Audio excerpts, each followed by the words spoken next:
Hello friends, welcome to the class of physics and sun. Myself R Chandra. आज हम लोग discuss करने जा रहे हैं न्यूटन्स लॉ ऑफ मोशन के बारे में। तो न्यूटन्स लॉ ऑफ मोशन को डिस्कस करने से पहले हम बात करेंगे मोशन की। इसकी बात करेंगे मोशन की। तो कोई बॉडी मोशन में है या कोई बॉडी रेस्ट पे है, इसको हम कैसे डिफाइन करेंगे? भाई, अगर मेरे पास कोई बॉडी है जिसका कि इनिशियल पोजीशन, ये इनिशियल पोजीशन है, क्या है? Initial position. बॉडी यहां पर है, आफ्टर सम टाइम ये बॉडी इस पोजीशन में पहुंच जाती है यहां पे, that is called final position. Okay, let us suppose this time is equal to 0। ये ऑब्जर्वर हमारे यहां पर हैं, ऑब्जर्वर साहब ने देखना शुरू किया और t इक्वल टू 5 सेकेंड में बॉडी यहां पर पहुंच गई। नाउ ये बॉडी का डिस्प्लेसमेंट इतना हो गया, बॉडी यहां से यहां डिस्प्लेस हो गई। तो इट मींस इस बॉडी को यहां से, इस बॉडी को इस इनिशियल पोजीशन से इस फाइनल पोजीशन में ले जाने में कोई ना कोई हमने एक्सटर्नल इफर्ट्स किया होगा, and that external efforts is known as force. Okay, तो उसी को हम बोल देंगे, उस एक्सटर्नल इफर्ट्स को हम बात कर लेंगे फोर्स की। ठीक है, नाउ बॉडी का पोजीशन चेंज हुआ टाइम के साथ साथ, तो हम बोलेंगे बॉडी किस में आ गई? मोशन में आ गई। किस में आ गई? मोशन में आ गई। लेट अस सपोज ये बॉडी यहां पर रखी है और ये हमारे ऑब्जर्वर साहब हैं। इन्होंने देखा कि भाई ये बॉडी t इक्वल टू 0 पे, जब टाइम हमने काउंट करना शुरू किया, बॉडी यहां पर थी। After t equal to 5 second पे बॉडी यहीं पर है। इट मीन्स बॉडी जहां पर थी वहीं की वहीं पर है। It means there is no change in the position of the body. तो इट मीन्स बॉडी कहलाएगी रेस्ट पे। ठीक है, तो मोशन को अगर हम बात करेंगे, any body which is changing its position with respect to time, any body which is changing its position with respect to time is known as the body is in motion. If any body is not changing its position with respect to the time, then this body is in rest. Now position को change करने के लिए जो हमने external efforts लगाए, तो external efforts हो सकता है कि मैं इस बॉडी पे मैंने फोर्स ऐसे लगा, एक्सटर्नल इफर्ट्स यहां लगाया होगा। ठीक है, तो ये हमने एक फोर्स लगाया, इसी एक्सटर्नल इफर्ट्स को हमने नाम दे दिया फोर्स। ठीक है, या हो सकता है मैंने इस बॉडी को इस पोजीशन से अगली पोजीशन में ले जाने के लिए ऐसे फोर्स लगाया, यही एक्सटर्नल इफर्ट्स जिसको हम फोर्स कह रहे हैं। तो इस टाइप के फोर्सेस को हम बोलते हैं पुशिंग फोर्स, हमने धक्का दिया। ठीक है, और ये जो फोर्स है that is called the pulling force. ठीक है, इट मींस मेरे पास जो फोर्स है, हम फोर्स को अब डिफाइन करने जाएंगे। यानी फोर्स क्या है? Force is an external efforts in the form of push and pull। ठीक है, क्लियर? फोर्स हो गया। नाउ अब हम बात करेंगे, तो आप बेसिक पढ़ के आए हुए हैं, बट फिर भी मैं कोशिश करूंगा कि यहां पर थोड़ा सा रिकैप ले लूं। नाउ फोर्स जो है, फोर्स एक वेक्टर क्वांटिटी है, इसमें एक मैग्नीट्यूड भी होगा, प्लस इसमें एक डायरेक्शन भी होगी। इट मींस जब मैंने इस बॉडी पे जब मैंने ये फोर्स लगाया, पेन का कलर थोड़ा चेंज कर लें, थोड़ा आपको देखने में मजा आएगा। तो हमने कहा पेन का हम कलर चेंज करते हैं। भाई, पेन का कलर हमने चेंज कर दिया। ओके, नाउ इस बॉडी पे जब मैंने एक ये फोर्स लगाया जो कि एक पुशिंग फोर्स है, तो अब आप देख रहे हैं फोर्स की डायरेक्शन आपने देखा होगा, ये फोर्स की डायरेक्शन है। लेट अस सपोज इस फोर्स का कुछ मैग्नीट्यूड तो होगा। सपोज मैंने 10 न्यूटन का फोर्स लगाया इस बॉडी पे और ये बॉडी इधर मूव करना चालू हो गया। ठीक है, बॉडी मोशन में आ गई। तो यहां पे तो फोर्स का एक मैग्नीट्यूड तो है ही, साथ में एक डायरेक्शन भी है। तो हमारा पास डायरेक्शन भी आ गया टूवर्ड्स राइट साइड। ठीक है, तो मैग्नीट्यूड और डायरेक्शन दोनों हो गए। देन हम कह सकते हैं कि this force is a vector quantity. Force is a vector quantity in which magnitude and direction both are there. इतने से ही काम नहीं चलेगा। ठीक है, अब मेरे को यह देखना है कि मान लीजिए कि ये एक बॉडी है, ये बॉडी में मैंने फोर्स लगाया यहां पे, ये एक बॉडी है, इससे मैंने फोर्स लगाया यहां पे। सिमिलरली एक बॉडी मेरे पास ये है, इस पर फोर्स लगाया मैंने यहां पे। तो ये जिस पॉइंट पे मैं फोर्स लगा रहा हूं, this point is known as point of application of the force. Points of application of the force. यहां पर पॉइंट ऑफ एप्लीकेशन यहां पर आ गया, ये आ गया। तो अब इस केस में बॉडी स्लाइड करेगी, बट इस केस में बॉडी क्या होगी, रोटेट कर जाएगी। इस केस में बॉडी क्या करेगी, स्लाइड कर रही, इस केस में बॉडी रोटेट कर जा रही है। इसको हम डिटेल में डिस्कस करेंगे रोटेशनल मोशन में। तो क्लियर हो गया। इट मींस अभी तक हमने जो फोर्स के बारे में बात किया, हमने कहा force either in the form of push और पुल, और तो फोर्स में हमारे पास तीन इंपॉर्टेंट चीजें ध्यान देनी है। नंबर फर्स्ट, फोर्स क्या होता है, जिसमें कि हमारे पास मैग्नीट्यूड होता है। नंबर सेकेंड, फोर्स में हमारे पास क्या होगा, एक डायरेक्शन होगी। नंबर थर्ड, फोर्स में हमारे पास एक क्या होगा, point of application. It means कहां पर हम फोर्स को लगा रहे हैं। कितना समझ में आ गया। तो तीन चीजें हमारे पास फोर्स में ये हो गई। अब मैंने कहा भाई ये फोर्स की यूनिट क्या होती है, तो यूनिट, इसकी फोर्स की यूनिट क्या होती है, यूनिट ऑफ फोर्स। तो फोर्स की यूनिट हम दो पार्ट्स हम बात करेंगे। एक होती है फोर्स की एब्सोल्यूट यूनिट, क्या होती है, एब्सोल्यूट यूनिट, और एक होती है फोर्स की ग्रेविटेशनल यूनिट्स। एक क्या होती है, gravitational unit. Now absolute unit में भी दो टाइप की यूनिट होती है। एक होती है फोर्स की एसआई यूनिट, और एक यूनिट होती है सीजीएस यूनिट। ग्रेविटेशनल में भी एक एसआई यूनिट होगी और एक होगी सीजीएस यूनिट। अब देखो कैसे, आगे चलते हैं। अब एब्सोल्यूट यूनिट जो फोर्स की होती है, आपने देखा होगा फोर्स इज इक्वल टू, आपने पढ़ा भी होगा, मास इनटू एक्सेलरेशन ही होता है ना। हालांकि मैं इसको आज डिटेल में भी आपको बताऊंगा। तो अब देखो, अब मैंने कहा फोर्स इज इक्वल टू, आपने क्लासेस में पढ़ा, छोटी क्लास में, मास इनटू एक्सेलरेशन, इतना आपने पढ़ा है। फोर्स एक vector quantity, acceleration is a vector quantity, ठीक है। अब अगर मैं एसआई यूनिट की बात कर रहा हूं, तो मैं मास को किस में लूंगा, केजी में, और एक्सेलरेशन को लूंगा मीटर पर सेकेंड स्क्वायर में। इट मींस अगर मैं, और इसी को मैं KG metre per second square को ही मैं क्या बोल दूंगा, न्यूटन। क्या बोल दूंगा, न्यूटन। इट मींस 1 न्यूटन हमारे पास कितना होगा, अगर मैं ध्यान से देखिए 1 केजी के मास को अगर मैं एक्सेलरेशन दे रहा हूं 1 मीटर पर सेकेंड स्क्वायर, तो 1 केजी के मास को 1 मीटर पर सेकेंड स्क्वायर का मैंने एक्सेलरेशन दिया, तो ये हमारे पास हो गया 1 न्यूटन। तो 1 न्यूटन जब भी डिफाइन करने के लिए आता है, 1 newton is the force applied to 1 KG mass to give the acceleration of 1 metre per second square. तो 1 न्यूटन इज 1 केजी मीटर, या इसको हम बोल सकते हैं KG metre per second square. इसको 1 न्यूटन हो गया, 1 newton equal to 1 KG metre per second square, ये ऐसा यूनिट होगी। नाउ इसी में अगर मैं सीजीएस यूनिट में बात करूं, तो यहां पर सीजीएस यूनिट में मास हो गया ग्राम में, और एक्सेलरेशन हो गया सेंटीमीटर पर सेकेंड स्क्वायर में। इट मींस ये, इसको हम बोलते हैं डायन। यहां पर 1 डायन को हम कैसे डिफाइन करेंगे, 1 डायन इज इक्वल टू 1 ग्राम के मास को अगर मैं 1 सेंटीमीटर पर सेकेंड स्क्वायर का एक्सेलरेशन दे दूं, तो ये हो जाएगा, हमने कितना फोर्स लगाया, 1 डायन। तो 1 dyne is equal to 1 gram centimetre per second square, ये 1 डायन हो गया।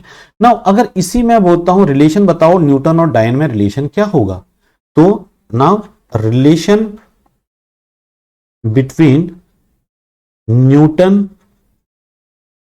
एंड डायन। अब ये न्यूटन और डायन में रिलेशन हम निकालने के लिए आपको मैंने अभी, देखो ध्यान से देखो, पेन हम यूज कर रहे हैं, दूसरा कलर चेंज करते हैं। देखो अब मैंने बोला 1 न्यूटन, 1 न्यूटन इक्वल टू, मैंने क्या बोला, 1 KG into 1 metre per second square. अगर 1 केजी को मैं कन्वर्ट करूं ग्राम में, तो कितना हो जाएगा, 1000 ग्राम इंटू 1 मीटर को सेंटीमीटर कन्वर्ट करो 100 सेंटीमीटर पर सेकेंड स्क्वायर। तो अगर मैं इसको आगे कैलकुलेट करता हूं, this is 10 to the power 5 gram centimetre per second square. तो it means 10 to the power 5 gram centimetre को हम क्या बोलते हैं, डायन। इट मींस मेरे पास 1 न्यूटन इक्वल टू कितना आ गया, 10 टू द पावर 5 डायन। तो it means 1 newton is equal to 10 to the power 5 dyne, DYNE डायन। क्लियर हो गया, ये रिलेशन आ गया। अच्छा, अब हम दूसरी यूनिट की बात कर रहे थे फोर्स की। दूसरी यूनिट कौन सी थी हमारे पास, हमने कहा ग्रेविटेशनल यूनिट, है ना। अब ग्रेविटेशनल यूनिट में SI में, ठीक है। अब इसको हम डिस्कस करते हैं SI में, ठीक है। तो इधर हम बोलते हैं 1 किलोग्राम वेट, क्या बोलते हैं, और इधर हम बोलते हैं 1 ग्राम वेट, ऐसा लिखा जाता है। ये इसको बोलते हैं 1 kg फोर्स, ये इसको लिखते हैं 1 ग्राम फोर्स।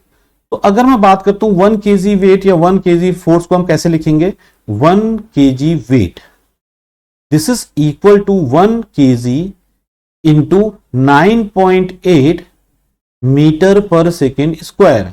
तो this is equal to 9.8 kg metre per second square. तो 9.8 kg metre per second square को हम बोल सकते हैं, kg metre per second square को हम क्या बोल सकते हैं, हमने कहा न्यूटन। तो इट मीन्स ये हो गया 9.8 न्यूटन। अगर कभी लिखा हुआ आ रहा है कि 1 kg वेट, तो आप समझ लीजिए कि 9.8 न्यूटन के बारे में हम बात कर रहे हैं। अगर सपोज अगर मैं बात करता हूं 1 ग्राम वेट या 1 ग्राम फोर्स, तो इसका मतलब 1 gram into 980 centimetre per second square. It means ये हो गया 980 ग्राम centimetre per second square. It means ये हो गया 980 ग्राम सेंटीमीटर स्क्वायर को हमने क्या बोला था यहां पे, डाइन। तो ग्राम सेंटीमीटर पर सेकेंड स्क्वायर कितना हो गया, डाइन। तो ये हो गया 980 डाइन। तो समझ में आ गया, यानी कि फोर्स की दोनों यूनिट आपको समझ में आ गई, एब्सोल्यूट और ग्रेविटेशनल यूनिट समझ में आ गई होंगी।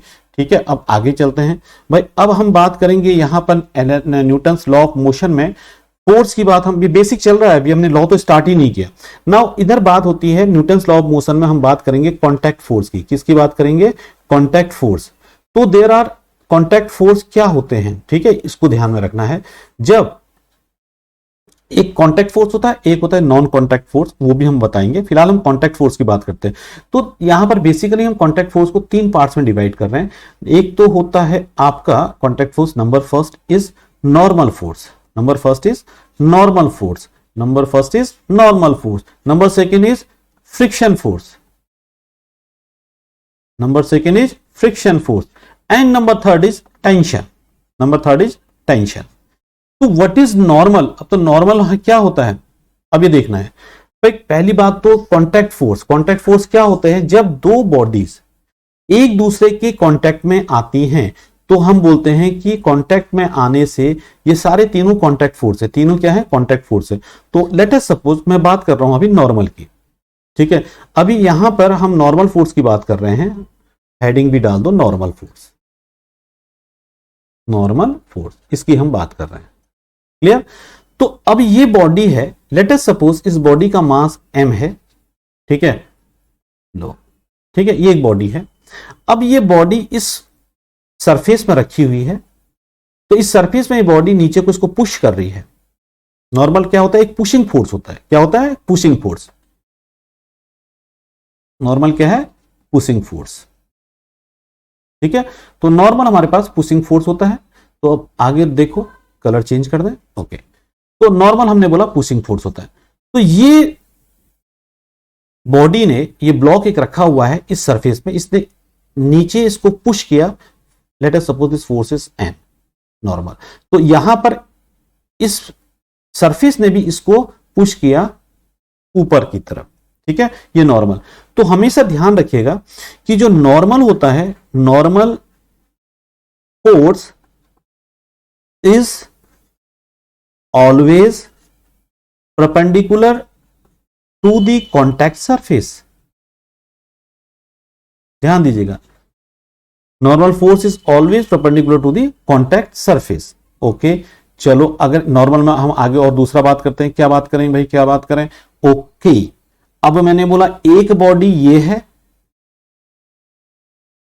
और उसके साथ कलर चेंज कर देते हैं, कलर चेंज कर देते हैं, थोड़ा मजा आएगा मूवी देखने में, है ना। तो दूसरी बॉडी यहां पर ये है, अरे भाई ये क्या हो गया, हटा दो इस फिगर को, आगे चलते हैं। देखो एक बॉडी मेरे पास ये है और उसके साथ एक दूसरी बॉडी मेरे पास ये है, ठीक है। इस बॉडी का नाम ए दे दो, इस बॉडी का नाम बी दे दो। अब पहले बताओ इसमें कॉन्टैक्ट फोर्स जरा बनाओ, जरा कॉन्टैक्ट फोर्स। नंबर फर्स्ट, इस बॉडी ने ए ने ग्राउंड को जिस सरफेस में रखी है एक पुशिंग फोर्स लगाया नीचे, late us suppose this pushing force is N1। तो ग्राउंड ने भी इस बॉडी पे एक फोर्स लगाया N1 सीधे ऊपर की तरफ, तो ये कॉन्टैक्ट सरफेस के इस बॉडी पे, ये फिगर थोड़ा सा टेढ़ा क्यों बन रहा भाई, इरेज करना पड़ेगा लग रहा मेरे को है। इसको हम इरेज करते हैं भाई, आज थोड़ा फिगर सही नहीं बन रहा है। पूरा ही हटा दो इसको, नया से एक नया फिगर बनाते हैं सो दैट आपको कोई कंफ्यूजन भी ना होगा और फिगर अच्छा बनेगा, ठीक है। तो अब हमने बोला नया फिगर हम बनाते हैं, पेन का कलर ही हम चेंज कर देते हैं। लेट अस सपोज ये मेरे पास एक सरफेस है, ओके। इस सरफेस में एक बॉडी मैंने ये रखी है और एक दूसरी बॉडी है वो मेरे पास ये है। अब आप देख रहे हैं, late us suppose the name of this body is a और इस बॉडी का नाम है बी। तो इस बॉडी पे नॉर्मल लगा N1 और इस बॉडी पे नॉर्मल लगा N2, ठीक है।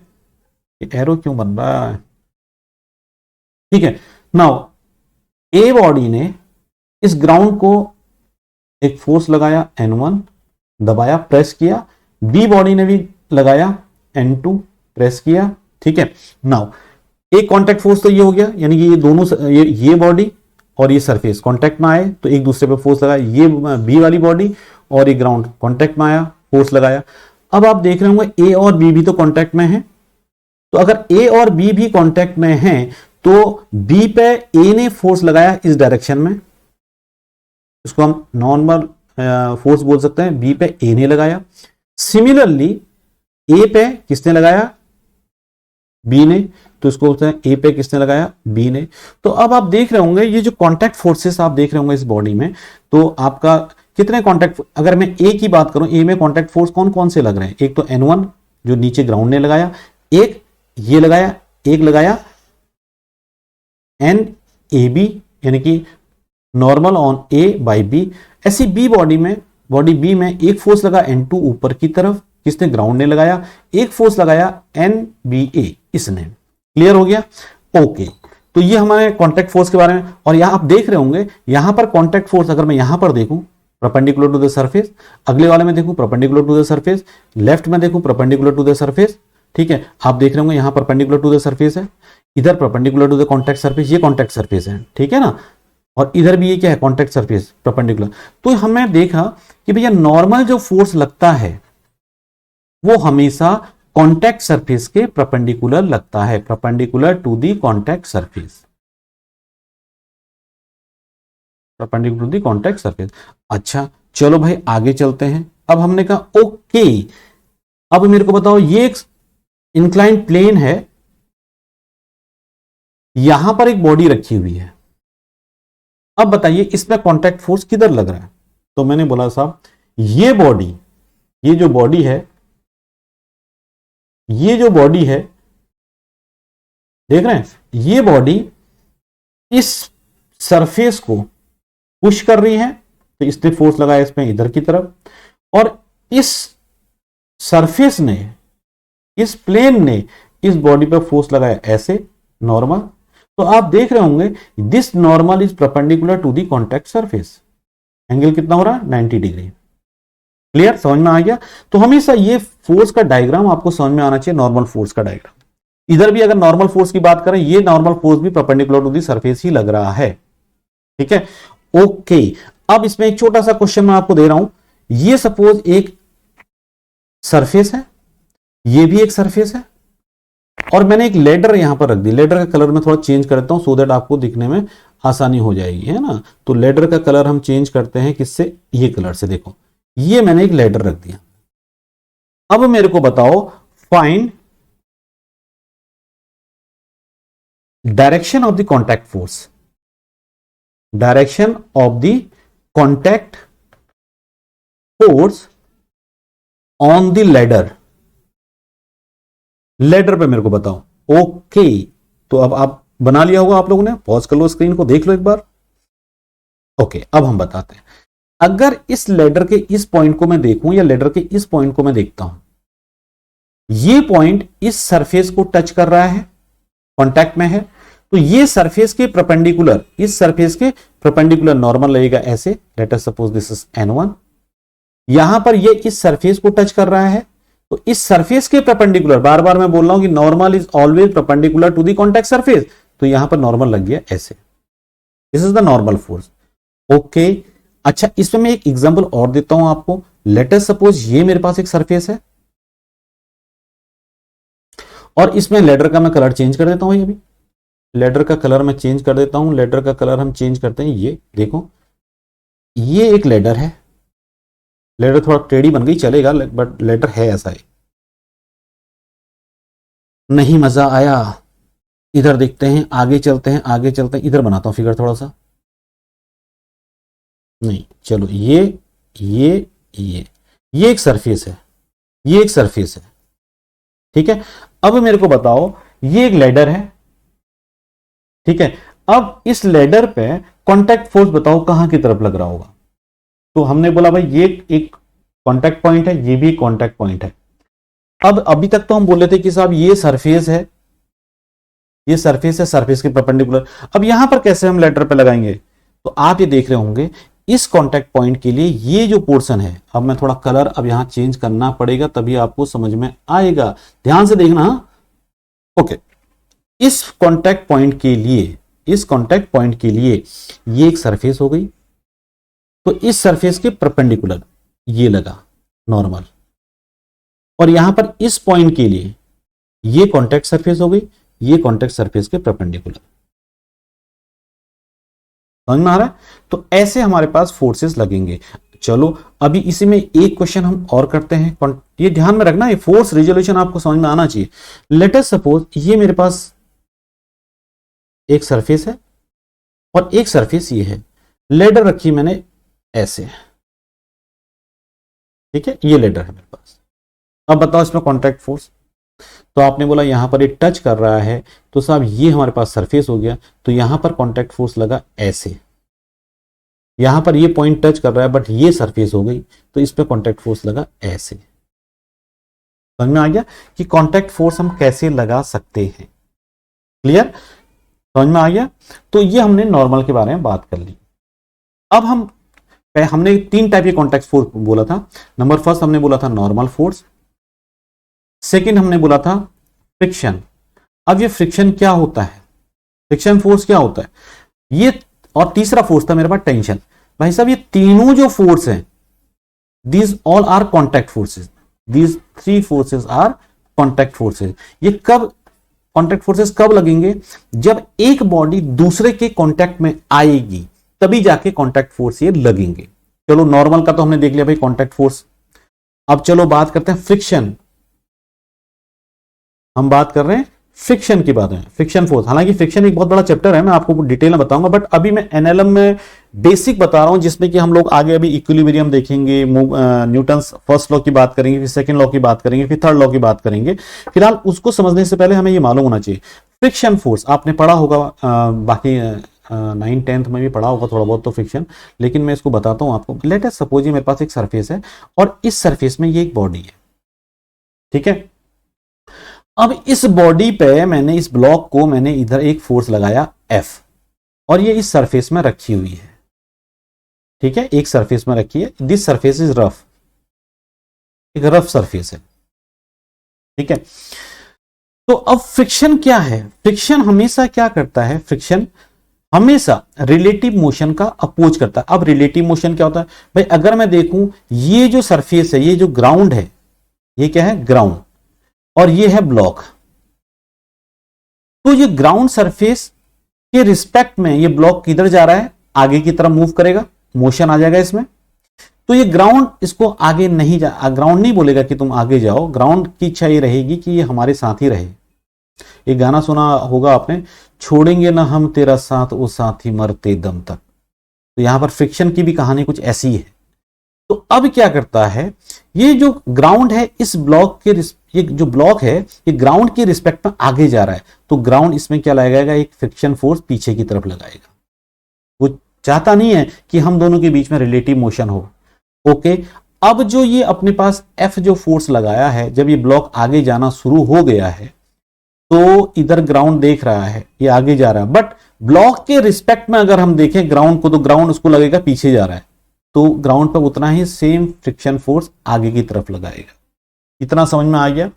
तो अब हमने बोला कि भाई नॉर्मल जो फोर्स होता है ये कांटेक्ट सरफेस के परपेंडिकुलर होता है, बट फ्रिक्शन फोर्स क्या होता है? ये जो फ्रिक्शन फोर्स लग रहा है, ठीक है, जो ये फ्रिक्शन लग रहा है, ये फ्रिक्शन क्या है? दीज फ्रिक्शन फोर्सेस, मेरा पेन को क्या हो गया?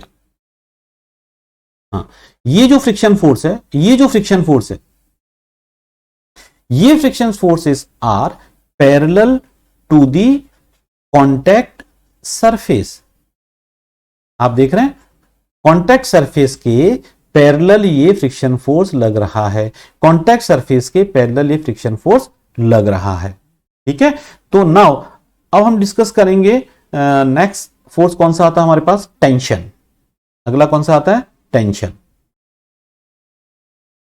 टेंशन हमेशा अगर हम बात करें, जैसे हमने एक स्ट्रिंग ले ली, क्या ले ली? एक स्ट्रिंग ले ली और स्ट्रिंग को दोनों साइड से हमने खींच लिया, स्ट्रिंग को हमने दोनों साइड से खींच लिया। लेट अस सपोज ये एक स्ट्रिंग है, इसका एक ये पार्ट ए बोल दीजिए, ये पार्ट बी बोल दीजिए। ए भी हमने एक स्ट्रिंग ले ली। अब हमने क्या किया, इस स्ट्रिंग में ए पे भी और बी पे भी कुछ फोर्स लगाया, ए पे भी और बी पे भी हमने क्या लगाया? फोर्स लगाया। लेट अस सपोज यहां पर हमने एक फोर्स लगाया, इसको एफ, एक फोर्स हमने इधर लगा दिया एफ, मान लीजिए। अब ये स्ट्रिंग खींची हुई है, टाइट स्क्रीन है, तो अब ये स्क्रीन का ये जो पोर्शन है, बी पोर्शन, ये इधर की तरफ खींचना चाह रहा है, बट स्ट्रिंग जो है वो चाहेगी कि मैं खींचूं नहीं। ठीक है, तो इसके अपोजिट एक फोर्स लगाएगी। सिमिलरली यहां पर भी ये ए पार्ट पर भी एक अपोजिट फोर्स लगेगा, एंड जो पूरी स्ट्रिंग में इस टाइप से क्या होगा, स्ट्रिंग छोटे छोटे उससे बनी हुई है ना, छोटे छोटे पार्टिकल से बनी हुई है, तो हर कोई पार्टिकल अंदर की तरफ खींचना चाहेगा, ये इधर को खींचना चाहेगा, ये इधर को खींचना चाहेगा, तो जिसके कारण स्ट्रिंग में एक टेंशन डेवलप हो जाता है। क्या डेवलप हो जाता है? टेंशन डेवलप हो जाता है। ठीक है, नाउ दिस टेंशन जो एक फोर्स जो डेवलप हुआ, उसी फोर्स को हम लोग क्या बोलते हैं? टेंशन। इसको हम टी से रिप्रेजेंट करते हैं। क्लियर? इतना समझ में आ गया? तो हमने कॉन्टैक्ट फोर्सेस तीनों आपको बता दिए, नॉर्मल हो गया, फ्रिक्शन हो गया, और अगला क्या बताया हमने? टेंशन। क्लियर? नाउ अच्छा, अब एक बात इसमें और आती है न्यूटन्स लॉ ऑफ मोशन में, जब हम बात करते हैं, एक नाम होता है free body diagram. Free body diagram, free body diagram को बहुत बार आप बुक्स में लिखा होता है एफबीडी, एफबीडी बनाओ। ओके, चलो एफबीडी कैसे बनाते हैं हम देखते हैं अभी। ठीक है, तो एफबीडी बनाने के लिए अब मैं थोड़ा सा नीचे आऊंगा इसमें। अब देखो, लेट अस सपोज मेरे पास, अभी मैंने थोड़ी देर पहले एक एग्जांपल हमने लिया था, एक एग्जांपल हमने लिया था, ऐसा लिया था ना थोड़ी देर पहले, अभी 2 ब्लॉक बनाए थे, उसी को लेते हैं हम लोग। ठीक है, ध्यान से देखना। अब ये इस ब्लॉक का नाम ए है, इस ब्लॉक का नाम बी है। अब मैंने बोला कि draw FBD of A, block ए का एफबीडी बनाओ, फ्री बॉडी डायग्राम। अब फ्री बॉडी डायग्राम होता क्या है? अब ध्यान से देखना, मेरे को ए का ही फ्री बॉडी डायग्राम बनाना है। तो फ्री बॉडी डायग्राम का मतलब, अगर ए पे जितने भी फोर्स लग रहे हैं, अगर मैं उनको रिप्रेजेंट कर दूं, all the forces acting on the body A, अगर मैं the representation of all the forces on body A is known as the free body diagram of A। कैसे? हमने कहा ये A है, तो A पे आपने देखा होगा, A पे एक तो नॉर्मल फोर्स लग रहा था जो ग्राउंड ने लगाया था, एक नॉर्मल फोर्स, इसको N1 बोल दो। एक इस पे B भी लगा रहा था फोर्स, कौन सा? यार क्या हो रहा है इसमें? हाँ, ए पे बी ने लगाया। ठीक है, तो अगर मैं बात करता हूं, यहां पर मैं खाली ए बॉडी को लिया, ए पे एक तो नॉर्मल लगा ऊपर की तरफ N1, एक लगाया इस पे फोर्स किसने? इधर की तरफ, ए पे बी ने।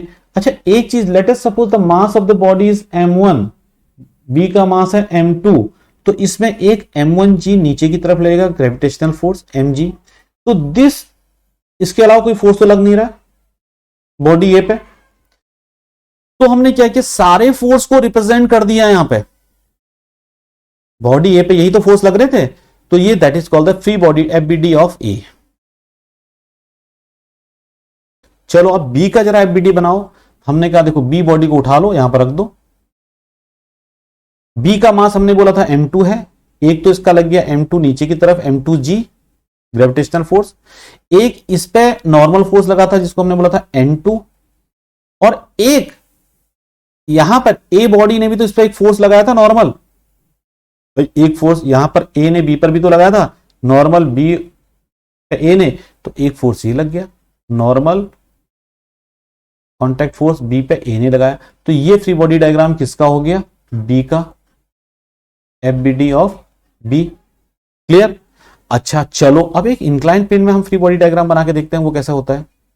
इंक्लाइन प्लेन में फ्री बॉडी डायग्राम, थोड़ा सिस्टम थोड़ा स्लो चल रहा है तो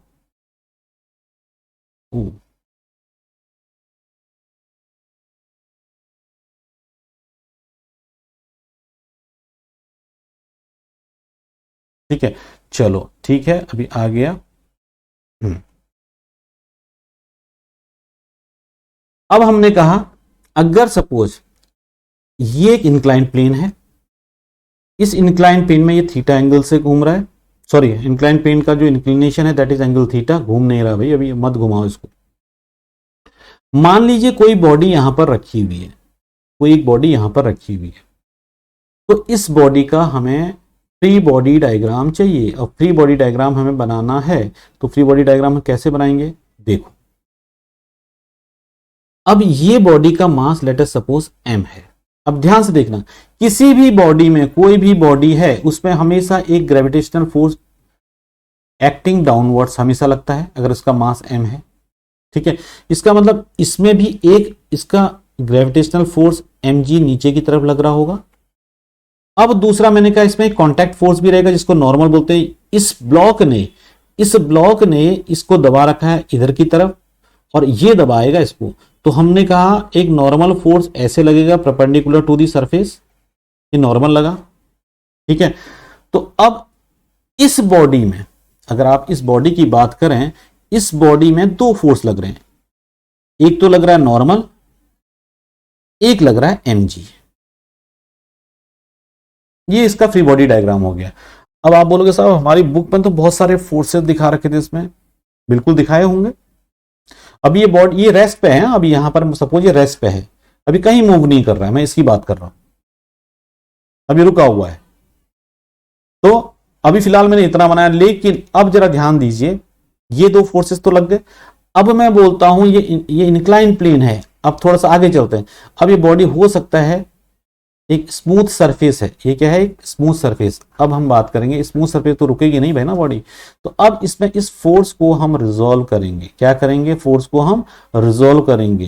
कैसे? तो हमेशा जब फोर्सेस को रिजॉल्व करते हैं कोशिश ये कीजिए कि कम से कम फोर्सेस को रिजॉल्व करना पड़े। तो अगर मैं यहां पर बोलता हूं तो ये देखो, यहां पे इस बॉडी में अगर ये एंगल थीटा है तो ये एंगल भी क्या होगा? थीटा होगा। ठीक है, तो यहां पर लगेगा mg cos थीटा, इसको मैंने रिजॉल्व कर दिया, और इधर फोर्स लगेगा mg sin थीटा, लगा? ठीक है, मान लीजिए अब ये बॉडी तो नीचे आना चाहती है, तो इसमें मैंने इसको रोक रखा है, एक फोर्स मैंने इधर लगा रखा है। ठीक है, तो अब ये देखो एक फोर्स मैंने इधर लगा रखा है, तो ये फोर्स को तो मैंने रिजॉल्व कर लिया। इधर हमने कहा mg cos थीटा और इधर हो गया इसका mg sin थीटा। तो ये इस बॉडी पे लगने वाले फोर्सेस का हमने फ्री बॉडी डायग्राम बना दिया। तो अब जब हमने इस फोर्स को रिजॉल्व कर लिया तो मेरे को इस mg का कोई मतलब ही नहीं, रिजॉल्व हमने दो डायरेक्शन में इसको रिजॉल्व कर लिया। समझ में आ रहा है? तो अब इसी चीज को हम अभी आगे देखेंगे कि फ्री बॉडी डायग्राम तो हमने थोड़ा बहुत सीख लिया। नाउ हम बात करेंगे, अब हम बात कर रहे हैं इक्विलिब्रियम की। किसकी बात कर रहे हैं? अभी तक न्यूटन्स लॉ स्टार्ट नहीं हुआ, इक्विलिब्रियम ऑफ फोर्सेस।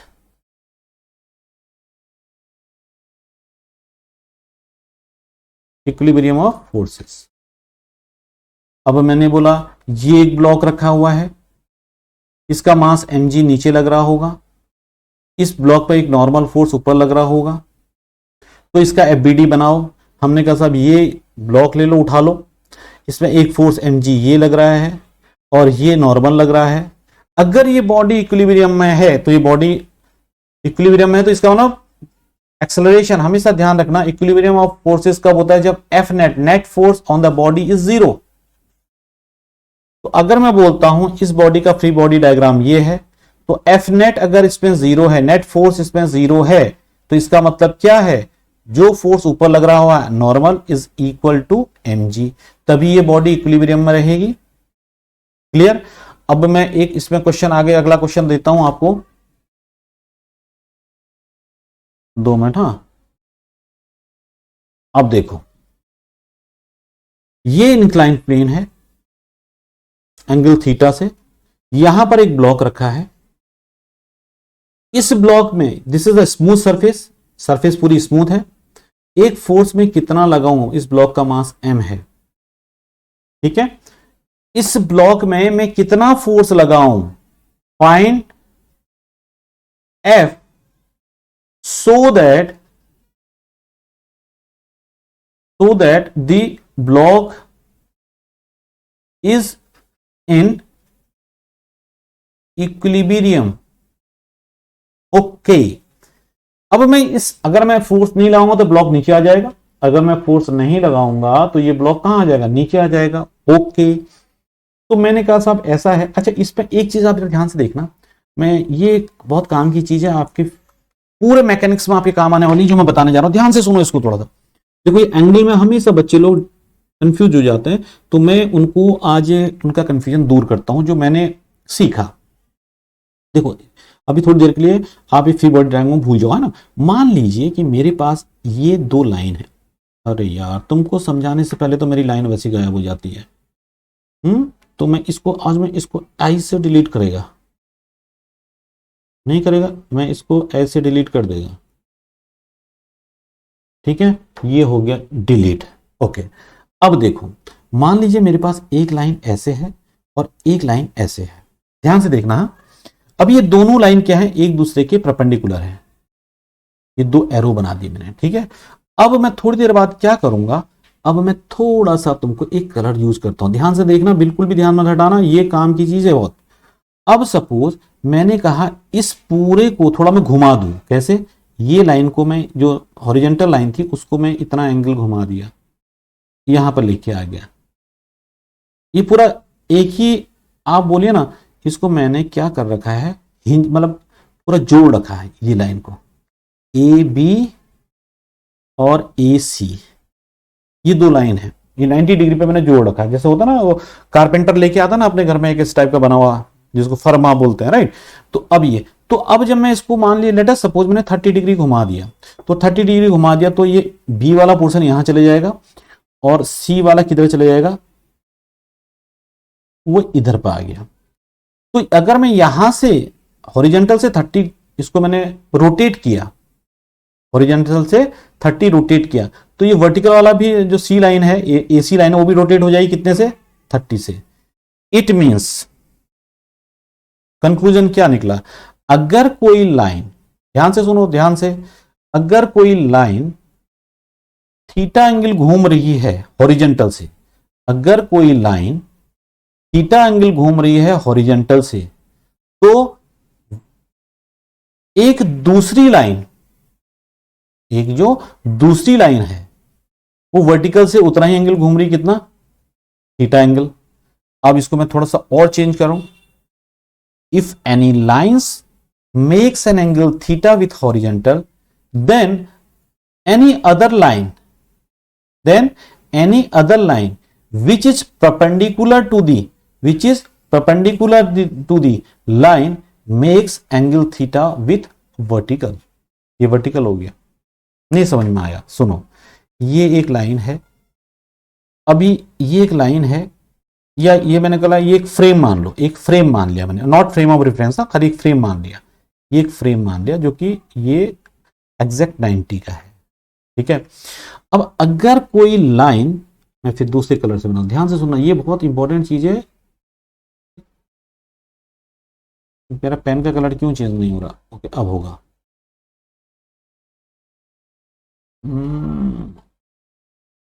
अब देखो, अब मान लीजिए कि मैंने एक लाइन बनाई, तो इसको मैंने इतना घुमा दिया, थीटा एंगल घुमा दिया मान लीजिए, और थीटा एंगल तो ये वाला भी घूम जाएगा, ये भी थीटा एंगल घूम गया।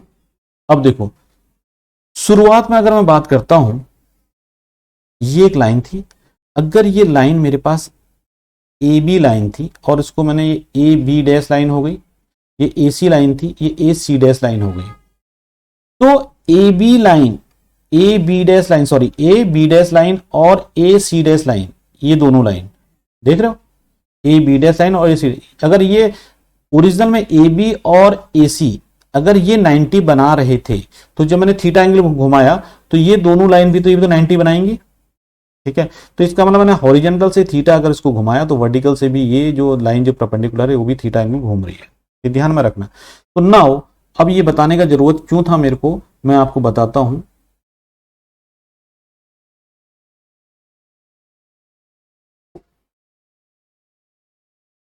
ये बताने की जरूरत इसलिए थी, अब ध्यान से देखना, यहां पर मेरे पास mg लगा नीचे की तरफ, ठीक है, और नॉर्मल लगा परपेंडिकुलर, ठीक है। अब देखो इसको थोड़ा सा मैं अगर आगे बनाता हूं, अब ये देखो this line makes angle theta with the horizontal and this line, ये जो लाइन है एन वाली नॉर्मल वाली, this is perpendicular to this line, तो ये वर्टिकल से कितना एंगल बनाएगी, थीटा। तो ये याद रखना जरा, ठीक है। तो अब मेरे पास ये एंगल क्या हो गया, थीटा, तो इधर मैंने इसको रिजोल्व कर दिया, क्या हो गया mg cos थीटा, और मैं इसको इधर रिजोल्व करूंगा, इधर कितना हो जाएगा mg sin थीटा। एक बार मैंने किसी एक पर्टिकुलर फोर्स को रिजोल्व कर दिया mg को, नाउ मेरे पास mg की मतलब कोई वैल्यू रही नहीं, अब मैंने इसको रिजोल्व कर दिया। अब इसके बाद मैं क्या करूंगा, इस फोर्स को, जो ये फोर्स लग रहा है, इधर लग रहा है F, इधर लग रहा है मेरे पास mg sin थीटा, इधर लग रहा है मेरे पास नॉर्मल, और इधर लग रहा है मेरे पास mg cos थीटा। क्लियर। अगर मैं इसको x एक्सिस मान लूं, इसको मैं x एक्सिस मान लूं और इसको मैं मान लूं y एक्सिस, तो अब मेरे पास अगर कोई भी बॉडी इक्विलिब्रियम में है तो मैंने बोला उस बॉडी पे नेट फोर्स क्या लग रहा होगा, zero. If any body is in equilibrium तो एफ नेट उस पर जीरो लग रहा होगा, इट मींस फोर्स अगर जीरो लग रहा हो उस बॉडी में एक्सेलरेशन भी जीरो ही होगा। Force equal to mass into acceleration होता है ना, तो इसका मतलब एफ नेट जीरो है, तो इसका मतलब एक्सेलरेशन भी जीरो है। ओके, तो अगर मैं एक्स एक्सिस की बात करूं तो इस फोर्स ने, इस एफ ने इस mg sin थीटा को बैलेंस कर रखा होगा, इस नॉर्मल ने इस mg cos थीटा को बैलेंस कर रखा होगा।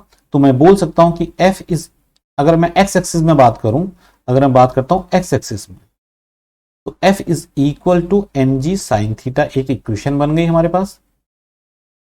दूसरा, normal is equal to mg cos theta, ये दूसरी इक्वेशन बन गई। Clear. f is equal to mg sin theta और n is equal to mg cos theta, ये दो रिलेशन बन गए हमारे पास। तो हमको निकालना है फोर्स, फोर्स तो हम पहले निकाल ही चुके हैं, mg sin theta, find f बोला था हमको, फोर्स तो निकल ही गया। अगर मेरे को बोलता कॉन्टैक्ट फोर्स निकालो, ये मैंने कॉन्टैक्ट फोर्स भी निकाल लिया mg cos थीटा। भाई मेरे पास मास और थीटा